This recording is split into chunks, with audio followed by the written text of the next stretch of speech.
Okay, Rabbi Isai, we're on Daf Ayin Ches Amud Aleph, continuing our discussion of when you're chayiv and when you're patur for committing an act of murder. Tanu Rabbanan, Hikuhu, and of course it goes without saying, it's chayiv b'dinei adam. You're always chayiv b'dinei shamayim. It's only a question of whether the beit-din can incriminate you or not, convict you or not. Tanu Rabbanan, Hikuhu asara b'nei adam b'asara machlos. Umeis, bein b'vasachas, bein b'zeh acharze peturin.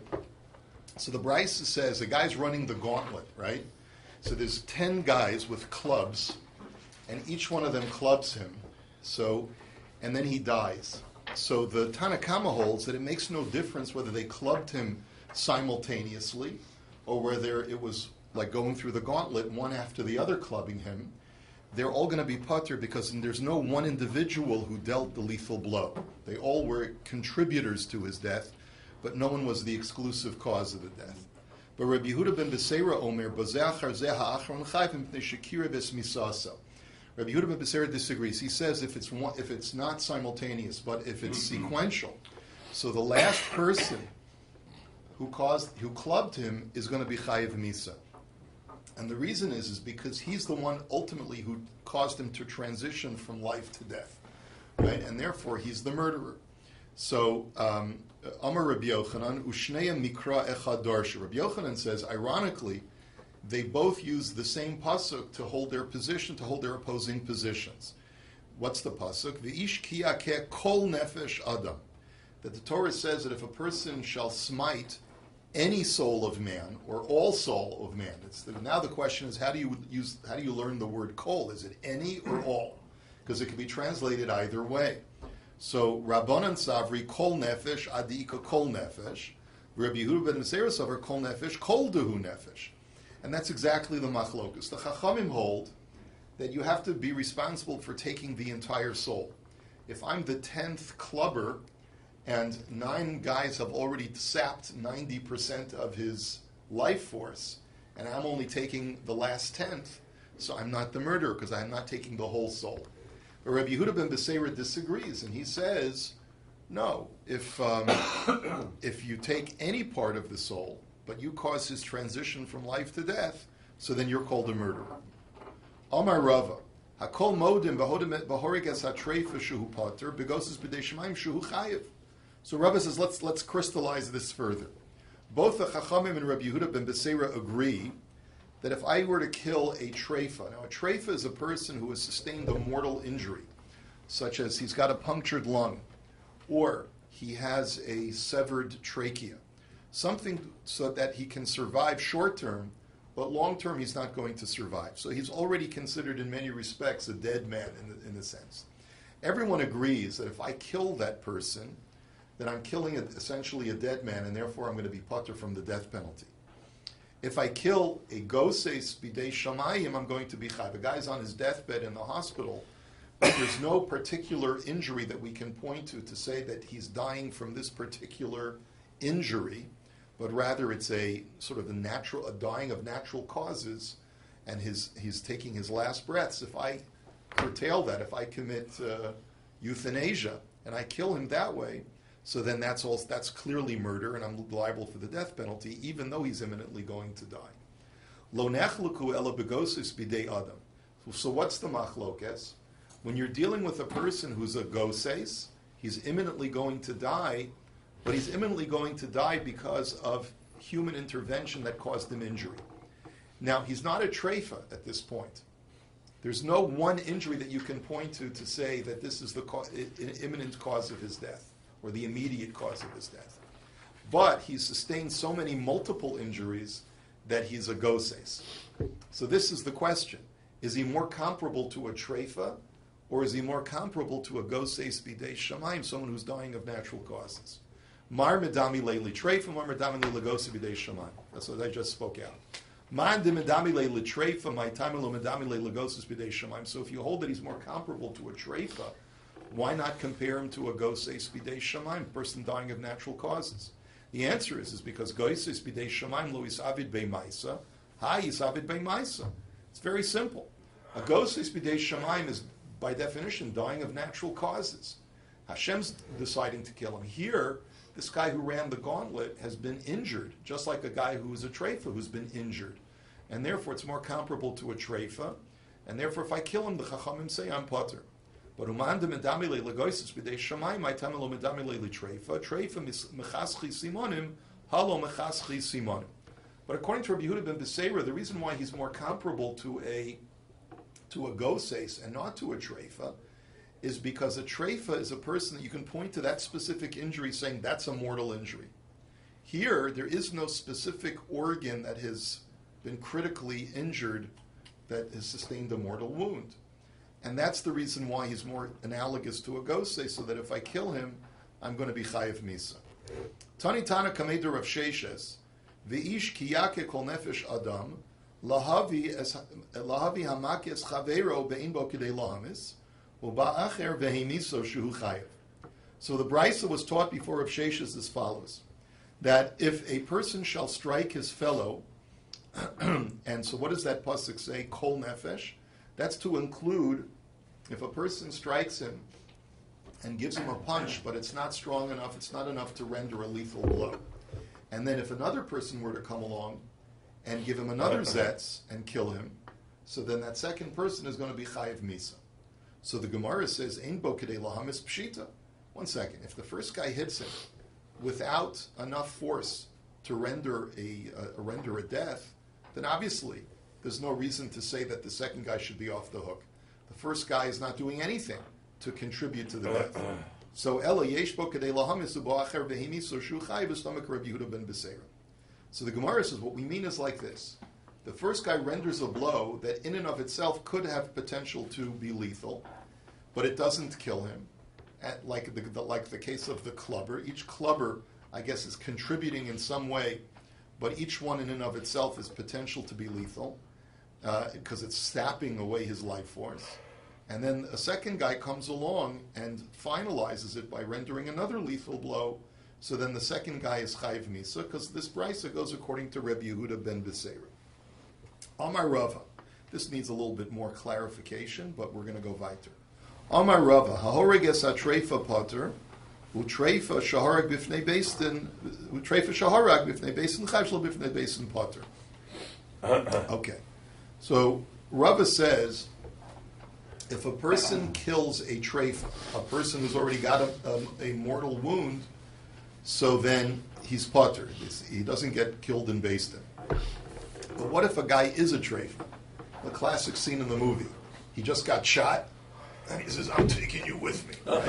Right? So he himself is a treifa. He's got a mortal injury, and he then goes ahead and kills.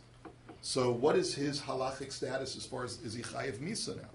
So the Gemara says, if the beis-din themselves were witness to that, yes, they take him from his hospital bed and they execute him, right? Assuming that he had hasra beforehand and so forth. But if they're only hearing testimony about it, so then they cannot execute him. So why is that? Bifnei beis-din chayv tichsev v'yarta hara mikirbecha. Well, the beis-din has to remove an evildoer from the midst of Klal Yisrael. This guy's committing first-degree murder, so therefore he has to be executed if it's in front of beis-din. But shelo bifnei beis-din potter tahavi la'edu she'ata yochol lahazima v'chol edu she'ata yochol lahazima lo shema edus. And surprisingly, the Gemara gives the following svara. The svara is basically this: anytime a beis-din admits testimony, it has to be testimony that, in theory, could have hazama applied to it. What is hazama? Where another set of witnesses say, you can't be telling the truth because you were with us the night that you say that you witnessed the event in another place or another city. Now, the reason why this is not, and what does the Torah say? Vasisem lo kasher zamam la'asos la'achiv. You do to the false witnesses that which they attempted to do to the accused. Now, what did these first witnesses attempt to do to the accused? They wanted to kill a guy who's already halachically dead. So you can't put them to death because they're fully living. So since you can't apply to them the capital punishment that they sought to apply to another, you can't even admit their testimony in a beis-din in the first place. Since they their testimony is against a treifa, and they're not a treifa, so therefore their testimony is inadmissible. Now, it seems like a little bit of a miscarriage of justice, right? But again, it's bedinei adam. Remember, God is the final arbiter of justice. Now, the other interesting thing is we'll see when we learn Maseches Makos in a couple of months from now, that it's important to know that this is not always true. There are situations where you can't do to the edim that which they sought to do to the other, and yet we still admit their testimony. The unique feature over here is that it's a capital issue. You can't admit their testimony if they try to convict an accused of a capital offense, but he's already halachically dead, and then allow them to be potentially behuzam, because you won't be able to apply the death penalty to them. Okay. Now, va'amar Rava. Rava further said, haroveya es ha-treifa chayav, v'treifa sharava bifnei beit-din chayav shel bifnei beit-din potter. If a person commits homosexual rape to a person who's a treifa, the guy's got enough tsaras, right? And so a guy now attacks him from behind and rapes him, so he's chayiv. He's chayiv misa because he's committed an act of rape. But what if a guy who's a treifa, he's already got this mortal wound, and he rapes someone homosexually from behind? Does it have to be rape? No, I'm saying it doesn't have to be rape. That's the example I'm giving. Sharava bifnei beit-din chayav shelo bifnei beit-din potter. If he does the act of revia, if he does it in front of beit-din, we have to put him to death. But if it's not in front of beit-din, as we'll see, we can't, because we can't admit the testimony. Bifnei beit-din chayav dechsiv v'bi'ar-tahara mikirbecha, shelo bifnei beit-din potter davileidu shi'atachol la'azima. And like we just said before, if it's in front of beit-din, so they have to remove the evil from the midst of the community. The guy's an evildoer, so take him out. But if it's based on testimony, we can't admit the testimony again, because they're trying to put to death a dead man, and we can't therefore do what they do to them, what they are trying to do to somebody else. Right? So the Gemara's question is obvious. Hasu lamali. Why did you have to give two cases that essentially teach you the same halacha, that when edim are trying to kill a treifa, you can't admit their testimony? So hainu hach, it's the same thing. So the Gemara answers, you're right, but haraveyas ha-treifet strichale mahud tema liyavi kaman de misham ishmeis v'li pater kamash malan de mishum hanahu v'ha islay hana. Gemara says the chiddush of the second statement is not the issue with the edim. The chiddush is to tell me that if a person commits a homosexual act with a treifa, he's chayiv misa.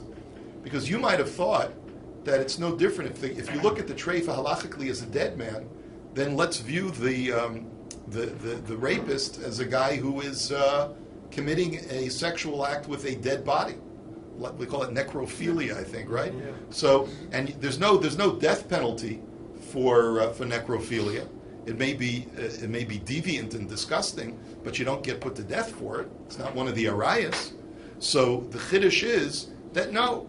The fact is that he benefits from being intimate with a living person who's currently living, animated, breathing, and therefore he does get the death penalty nonetheless. The guy is halachically not dead vis-a-vis this crime.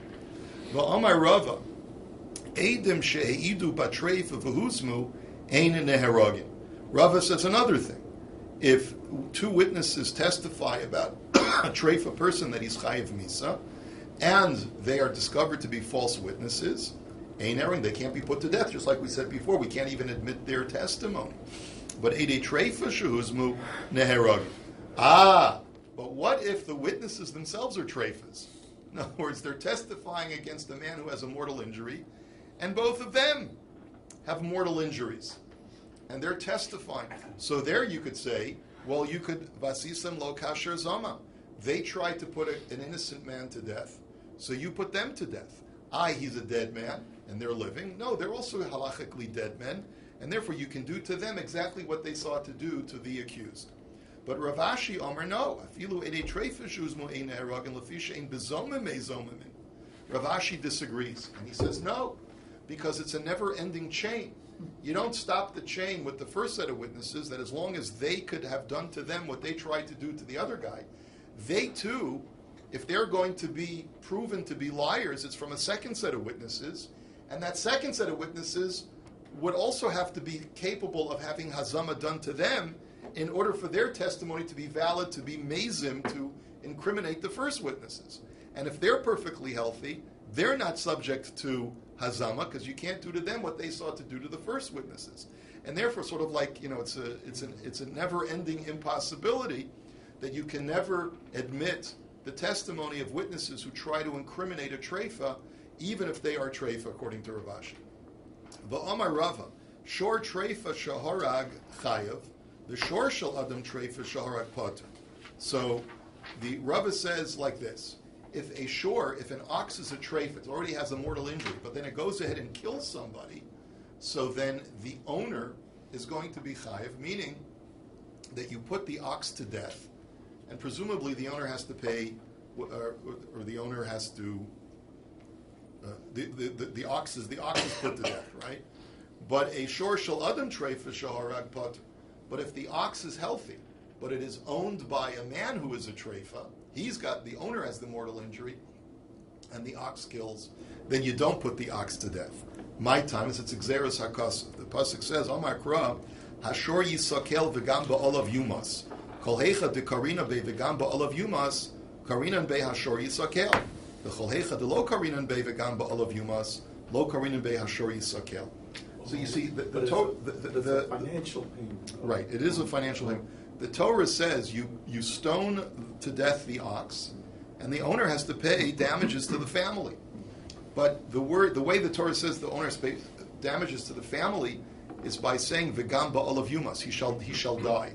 It doesn't mean he shall die. But why does the Torah phrase it in a way that says he shall die? To tell me that only if he is capable of being put to death as a living person right now, then do you connect him to the shore, and the shore gets stoned. But if the owner is already considered a dead man, so you can't make him more dead than he already is, so then you don't stone the ox. So Rav Ashi Omer, afilu shor treifa nami shaharag pater, my time ekevin deilu ba'olam-haba-world-to-come shor nami pater. So Rav Ashi argues, and he says, I argue with the first part of your statement. You said that if the shor is a treifa, so then the shor still gets stoned to death and the owner has to pay. But I disagree. He says once you're connecting the shor to the owner, then just like the owner has to be healthy in order for this law to apply, the shor also has to be healthy in order for this law to apply. And therefore, whether the owner is a treifa or the shor is a treifa, you will not put the shor to death. Yes, Dante. Sorry, gentlemen.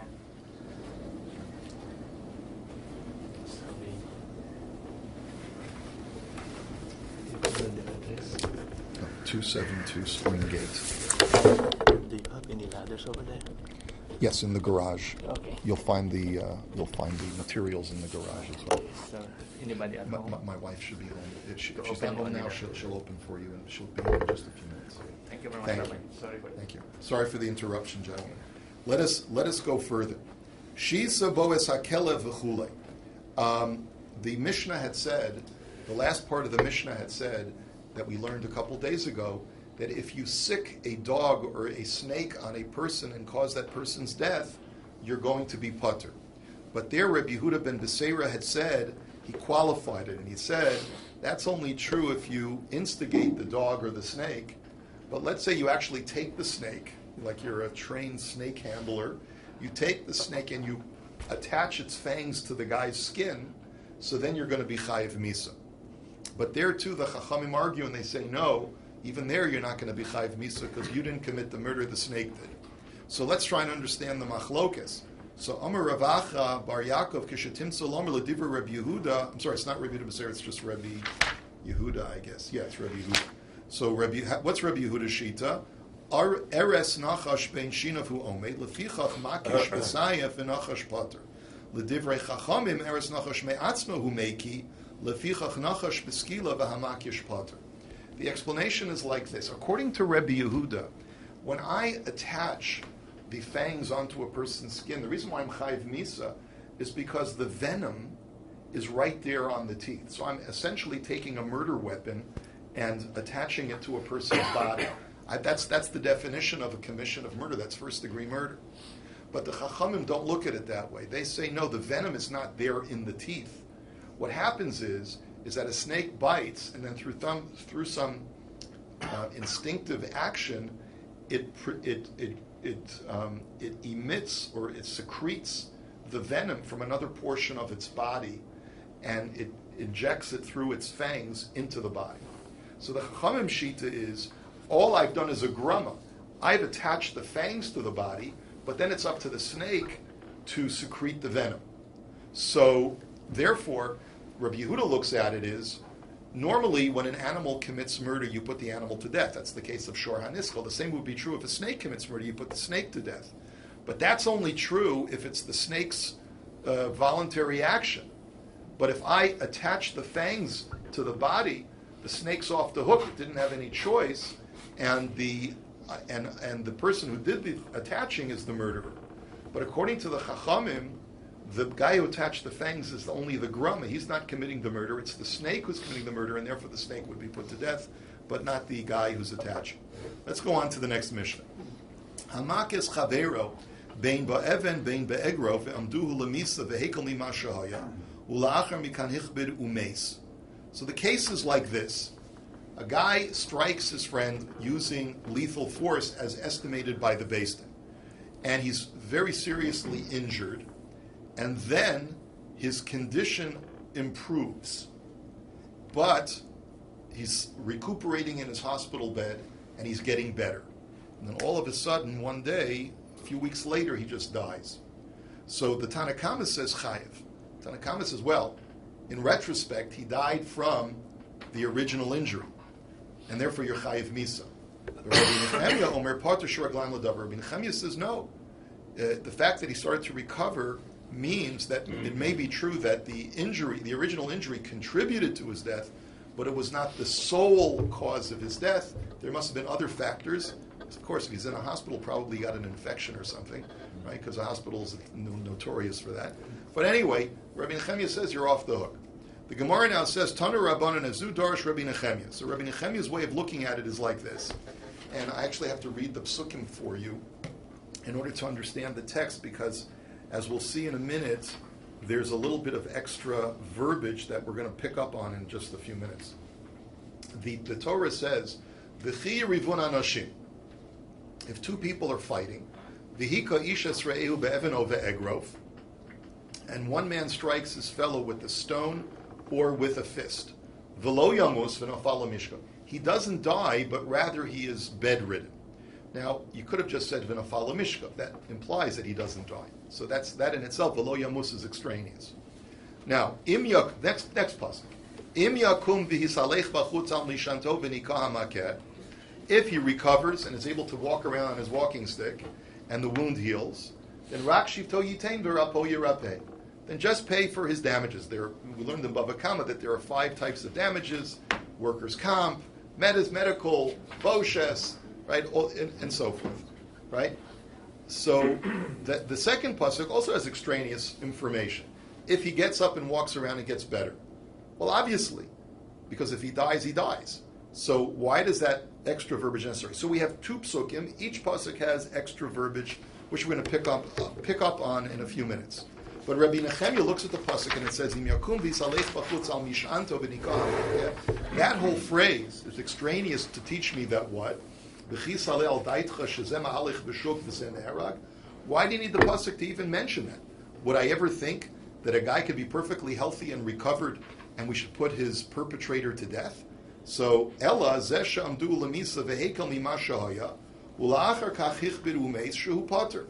Rabbi Nechemia says the extraneousness of that pasuk is to teach me that if the guy is getting better, and then all of a sudden he drops dead, then the perpetrator is still pater, because his condition improved somewhat, so it shows that he's not the sole contributor to the death. So what do the Chacham do with all that extraneous verbiage? They say what that teaches me is that during this interim, while we're waiting for the guy to recover, we take the perpetrator and we put him in jail, because we don't want him to run. He's a flight risk. So we have to arrest him, put him in jail, wait and see if the guy is fully recovered, and only then will we release him. The Rabbi Nechemia Chavisha Minoli. What does Rabbi Nechemia get this halacha that you jail a perpetrator? Yolif mi Mekoshe. She learns it from the Mekoshe Sheitzim. There the Torah says Vayanichuhu b'mishmar. They put him in jail. Kilo farash, right? Because it was not explained to them. Vayanichu also b'mishmar kilo farash ma'yoselo. Because it was not explained to them what to do to him. So you see that, says Rabbi Nehemiah, that we already have a pasuk that you put a guy in jail if you're waiting to find out what will happen. The Rabbanan nami lilfumi mikoshe. So why don't the Chachamim learn it from there? Mikoshesh bar ketolahu Moshe lo havayada kidlei b'mai la'afu kehai delo yadinani bar ketolahu ilav bar ketolahu. So the answer is because the case of the Mikoshe is totally different. In that scenario, Moshe knew that the guy who was Mechalel Shabbos, the Mikoshesh, the gatherer of sticks, was Chayiv Misa. The only thing he didn't know was what kind of death penalty he deserved. Because the Torah had just said, Mechaleleha mos yumas. Those who desecrate Shabbos are put to death. But it didn't say how they're put to death. And so Moshe put him in jail justifiably to wait and find out from Hashem what death penalty he should receive. But in a situation like ours, where you don't know whether the guy should get the death penalty or not, we need another pasuk to tell me that you put him in jail in that situation too. The Rabbi Nehemiah, Yolef mimegadev, delo havayada ibar ketalahu v'chavshuhu. And Rabbi Nehemiah will tell you, you're right, the Mikoshish is different, but that's why we have another pasuk. There's another story of a guy put in jail, which is the Megadev in Parshas Emor. You know, the fellow who's the son of Shlomo Bas Divri, who blasphemes, he curses God. And there too it says, Vayanichuhu b'mishmar lifrosh lam al pi Hashem. They put him in jail to find out what to do with the guy. There, they didn't even know whether he was Chayiv Misa or not, because in that situation, there was never a prior pasuk saying that he who curses God is put to death. So there, Taka, they didn't know what to do, and so you see that as a precedent to tell you that when you're waiting to find out what should be the halacha, you can put a guy in jail. The Rabbanan Megadei Farah Shahaisa, and the Chachamim will tell you that was a unique situation that cannot be used as an exemplar in halacha, because in that situation, like Rashi speaks out, they weren't authorized to put the guy in jail. There was no reason for them to put him in jail. It was at their own discretion that they put him in jail, because after all, since there was no outstanding halacha that a person who curses God should be put to death, there was really no reason for them to arrest him. They didn't know what to do with the guy. So they used their own discretion in that unique situation to arrest him, but you can't use that as an exemplar because it was not mandated by Hashem. Kidatanya. And to prove this point that there was a difference between the Mikoshesh and the Megadev, whereas by the Mikoshesh they knew he was Chayiv Misa but just didn't know what Misa it was, and by the Megadev they didn't even know whether he was Chayiv Misa or not, we have the following brisa. Yodeya hayamoshe Rabbeinu shahamakoshesh b'misa, shenemar mechalaleha mos yumas, elohaya yodeya be'iza misa nerag, shenemar kilo farash v'goymer. That by the Mikoshesh, Moshe knew that a person who's Mechal Shabbos is put to death, but they just didn't know what death penalty it is, and therefore they put him in jail. Avol Megadef lo nemar bo elo lifrosh al pi Hashem shelo haya Moshe yodea im hu ben misa kol ikar im lav. But it's like the Brisa says, but by the Megadev, there was never such a law that a Megadev gets put to death, and it doesn't say in the pasuk that kilo farash maye aselo. It wasn't explained how he should die. It wasn't explained at all what should be done with such a person. So now we go on. Bishlam al Rebbe Nehemiah, Hainu dichsivi trei umdani, chadam duhu lamisa v'chaya, chadam duhu lamisa v'hekel mima shahaya. Now, remember, we said that there are two extraneous phrases in this whole parsha. According to Rabbi Nehemiah, it makes very good sense why there are two extra phrases. One extra phrase is to teach me that even when the beit-din had estimated that the blow was lethal, but if the guy miraculously recovers, he's not chayiv misa. The second extraneous phrase is to teach me that if it was a lethal blow, and he started to recover, and then he just died, so we also don't put him to death. You need both of those extra phrases. So, but according to the Chachamim who hold that in that latter situation where he started to improve and then he died, the perpetrator is chayiv misa, what's the extra phrase coming to teach? So, chad amduhu lamisa v'chaya, chad amduhu l'chayim umes. So the answer is, one phrase is telling me that when they estimated him that he was going to die, and he ended up living, you're putter. And the second pasuk is, what if the beit-din estimated that the blow was a non-lethal force blow? And then the guy died. So there too, we do not put the perpetrator to death. Even though the fellow perished, But based on his original estimate, based on the physicians, was that this was not enough to kill him. So Rabbi Nechemia amdu l'chaim u'meis lo tzarich kosher yatzmi based in zaga.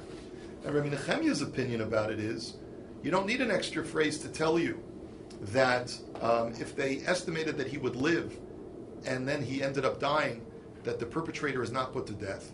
Because logically I would know that. Once the Beis Din said, it wasn't so terrible, and you're okay, you're off the hook. There's no double jeopardy in halacha. Once they exonerated the perpetrator, you don't need a pasuk to tell me that if the guy nonetheless dies, he's pater. Okay, Tana Rabban. So the brisa now, we're just going to go through certain brises that either confirm or deny one of the two tanoim. The brisa says that if a guy renders a blow, and the Beis Din determines that it was lethal force, and the victim nevertheless lived, so we exempt him. Amduhu lamisa vehekam limashaya omdinoso omed sheni lamamon vim la'achar kein hichbid v'meis helach achar omed ha'im tzoi divrei b'nechemia. If, however, we estimated it's a lethal blow, but then the victim started to improve in his condition, and then all of a sudden, then at that point, when he improves in his condition and we think he's going to survive, we then estimate what the financial damages are, not to a dead person, but rather to an injured person, a disabled now person. And if then he drops dead, so we only make the perpetrator pay for damages to an injured person, not damages to the family for having killed the person. The Chachamim omrim, or in other words, we don't put the guy to death, obviously. The Chachamim omrim, ein oimed acher oimed. And the Chachamim disagree, and they say, no, you go according to the first estimate, which was that it was a lethal blow.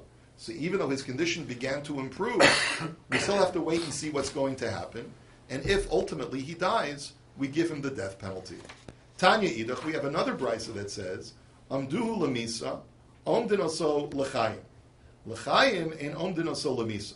That if they estimated that the guy was going to die, and then the condition changes, so then we can always change the estimate if he survives, and make the perpetrator pay damages to the family for having disabled now the surviving victim. But if he was estimated that he was going to live, and then he died, we don't change our judgment and make him chayev misa.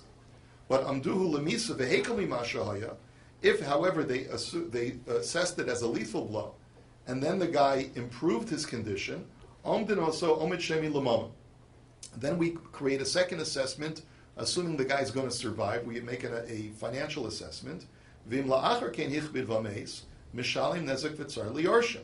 And if, however, he just dropped dead after that point, we only assess him as someone who injured but not someone who killed, and therefore he has to pay damages to the family. Me'imasai mishalim, and how do we make the assessment? Misha shehikahu. We look at his health condition right before he was struck initially by the perpetrator, and then we compare it to what his condition was when he was beginning to improve. We take the difference in his marketability on the price market, and that's what the damages that are paid to the family. Ustama Rabbi Nechemia. So then the Gemara's conclusion is, you see, the Stam Brisa goes according to Rabbi Nechemia, because according to the Chachamim, if the guy died, you would put him to death, not make him pay to the family. Let's just do the Mishnah very quickly. Niskavin la'hargas ha'behema v'hargas ha'adam, la'obe kochavim v'hargas Yisrael, l'nafalim v'hargas ben kayama potter. The theme of this Mishnah is that if you meant to strike, but you struck the wrong person, so then there are going to be certain instances where you're chayv, certain instances where you're potter. Let's say your intention was to murder, but not to murder a being for whom the chiyuv is misa. So your intention was to kill an animal. So you took out your gun, and someone gave you asra. They said, wait a minute, there's a guy standing right next to that bull. You better be careful that if you're going to kill that bull, you better not kill that person. He says, I don't care. I'll be fine. So he goes ahead and he shoots, and his aim is off, and he kills the human being. So then he's pater. Even though his intention was to murder, it was not to murder with a capital offense, even one higher. His intention is to kill a Jew, but he kills a Gentile by accident. So in that situation, since killing a Gentile is a heinous crime, but it does not get the death penalty in beit din, so then again you're going to be pater. Third example is if his intention was to kill an infant who he thought was not viable, like a non-viable infant, an infant born with mortal injuries, and he instead kills a perfectly viable infant. So then, again, he's going to be patur because his intent was to kill a being for whom the penalty is not death. So niskabin lahakos al masnav v'lohayaba kedei lahamiso al masnav v'holchala al liba v'lohayaba kedei lahamiso al liba umeis patur. Next case, I intend to administer a blow to my victim, but my intent is to hit him in the loins with a certain amount of force. And instead of, and if I would have taka hit him in the loins with that level of force, it would not kill him. But by accident, I missed my aim. My aim was off, and I hit him in the chest right by his heart. And in that level of force to the chest is enough to render a lethal blow. But it wasn't my intention. So therefore, I'm going to be patur if the guy dies. Niskabin lahakosu aliba v'hayaba k'dei lahamis aliba v'holchala al masna v'lohayaba k'dei lahamis al masna v'meis patur. The opposite case is if I meant to kill him by rendering a lethal blow to his chest, but my aim was off and I rendered a blow to his loins, but normally this level of force would not kill the victim if it was administered to the loins, but he dies anyway, so then I'm going to be patur, but for a different reason. Not because my intention was not to kill a capital crime, but rather because my intention was to administer, have nothing to do with my intention, but rather because the blow itself was not enough to kill a normal person, because it landed in a place where it would normally not kill a person, okay, with that level of force, okay. So that's why I'm patur in that second case. Next, niskabin lahakos esakot v'lohibak deilamis esakot v'alchala alakatan v'lohibak deilamis esakatan umeis patur. Now there are two Jews standing right next to each other. One's a grois, a starker, and the other one's a 98-pound weakling. And I really mean to hit with a real a strong force the starker, the big guy, and there's not enough in this punch to kill him, but there's enough in this punch to kill the little guy. But since my intention was to hit the big guy, and I accidentally hit the little guy and I kill him, so I'm going to be off. I'm off the hook.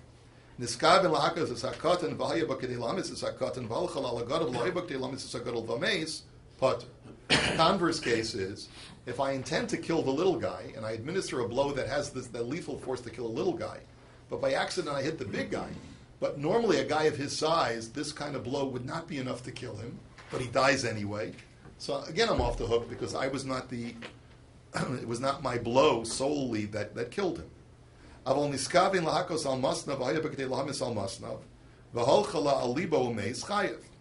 one case is clear. If, let's say, I administer a blow with so much lethal force that if I administer it to his loins, which is my intent, it would kill him, then kol shekain, if I miss my mark and I hit him in the chest and it kills him, I'm going to be chayev. Because in that case, no matter where I would hit him, whether it's in his loins or his chest, he's going to be killed. In the similar case, if my intention is to kill the starker guy, and I have in my punch enough to kill a big guy, by accidentally hit the little guy and kill him, so then I'm going to be chayiv misa, because basically the Tanakama says, as long as your intention was to kill, and that's criteria number one, and the blow contained enough force to render death, so then you're going to be chayiv misa. It doesn't matter that you meant to kill A and you killed B by accident. Rabbi Shimon Omer, afilu niskaven l'haragezev haragezev patur, and Rabbi Shimon disagrees, at least in the latter case, and he says that any time you meant to kill A and you killed B instead by accident, you're off the hook, even though, like right, you meant to shoot A, and by accident you shot B, you're not chayiv misa, which is an astounding statement. But that's what Reb Shimon holds. We'll have to analyze it in Mitzvah Hashem tomorrow. Have a wonderful day.